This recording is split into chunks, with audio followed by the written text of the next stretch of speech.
I really wanted to cry, and I really wanted to give up, but I really didn't want to do both, and I was running out of time to make up my mind. It was 11:45 a.m., and I was sitting on a huge pile of rocks located about 13,700 feet above sea level, and I was trying to get to the 14,000-foot summit of the mountain that these rocks belong to, but I only had about 15 minutes left, and that's because when you're at that type of elevation, it gets really dangerous to be on the summit anytime after 12 p.m. in Colorado because there's lightning that rolls in pretty much every afternoon in the mountains in the summer. So I've been climbing straight up this mountain for the past 5 or 6 hours with two of my best friends, Katie and Dawn, and I only had about a quarter mile left to go, but it might as well have been 500 miles. Katie and Dawn have both done a climb like this before, but not me. Basically, my whole life, the world's been telling me I'm too fat to try stuff like this, so I pretty much believe that too. And even though Katie and Dawn and I have been friends for 20 years, I was still nervous to be climbing with them because I knew they'd be able to do it no problem, and I'd be the slow one. So I had been training and doing research for months. I remember one article that I came across suggested that you bring Kleenex with you because when you're up at that elevation, the wind blows like crazy, so your nose is probably going to be running. So I had not only heeded that advice, I had actually bought the name brand Kleenexes for an extra $1 because they happen to have motivational messages printed on them, like, believe in yourself and seize this moment. But nothing, not even the Kleenexes, had prepared me for how I was feeling at 11:45, which was just completely depleted and essentially catatonic. So Dawn and Katie had kind of gone up ahead to sort of scope out the rest of the trail, and I was just alone with my thoughts, which had been pretty positive up till then. Like, I felt like all that preparation was paying off, but now the disappointment was just seeping in, and the worst part about that was how familiar it tasted. 3 years before that, I had moved all the way out to Seattle, and even though I had approached that move with the same kind of exhaustive preparation as this climb, I felt like I just couldn't get my life to work out there. Like, it was just one failure after another. Like, the job I got turned out to be a bad fit, I couldn't get acclimated, and then the relationship that I was in fell apart in a really excruciating and heartbreaking way.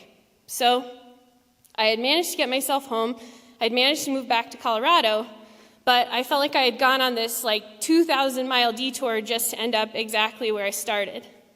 So I wanted it to mean something, I wanted being home to mean something, and I wanted all that time to count. The mountains have been there all along, but for the first time, I found myself wanting to know what it would feel like to be on top of one. But the higher I got, the heavier all of that felt, and the later it got, the more the pressure was bearing down. At this point, I noticed that everyone else I could see was very thin and lithe, and they were just scampering up the rocks like the world's most annoying pack of gazelles. No one else was struggling like I was, so I was scared, and I was overwhelmed, and I was hating my body for being too fat and my mind for being too weak, and I just kept thinking to myself, who do I think I am to even attempt this? Who do I think I am to even try?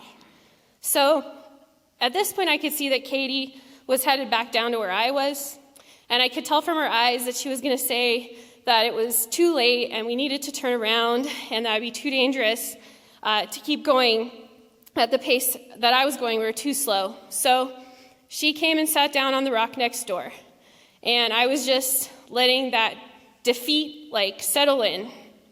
But then, totally calm, Katie said, "We should keep going.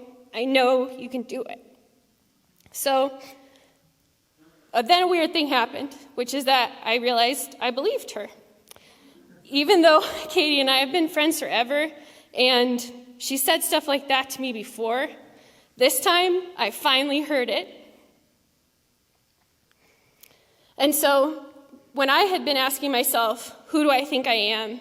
The answer had been this person who's too fat to keep trying, who kept failing over and over. But Katie was seeing someone else. She was seeing someone she loved who'd been through all of that and kept going. So she was seeing someone strong. So when Katie said that I could do it, it sounded different than the Kleenex. It sounded like the truth. So I decided not to give up, and wanting to cry became my only motivation. And the next 10 minutes were just like a blur of pain and exhaustion. But basically, right at noon, I heaved myself over the last stupid rock, and I was surprised to find myself on the flat, solid ground of the summit. All of those gazelle people were hanging out and smiling and taking pictures. I was the only person who was smiling and openly weeping. I was also hugging Katie and Dawn like crazy. I was petting dogs, and I was looking out at the view, which was as incredible as anything I've ever seen. I realized I would also advise bringing Kleenex if you do a climb like this, because crying on top of a mountain is a wonderful feeling, and I'd recommend it to anyone, so it's good to be prepared. I keep chasing that feeling. I keep trying to climb more mountains. Sometimes I get to the top, and sometimes I don't. But what I've noticed is that one question isn't coming into my head anymore. That question of, who do I think I am? Now I know who I am.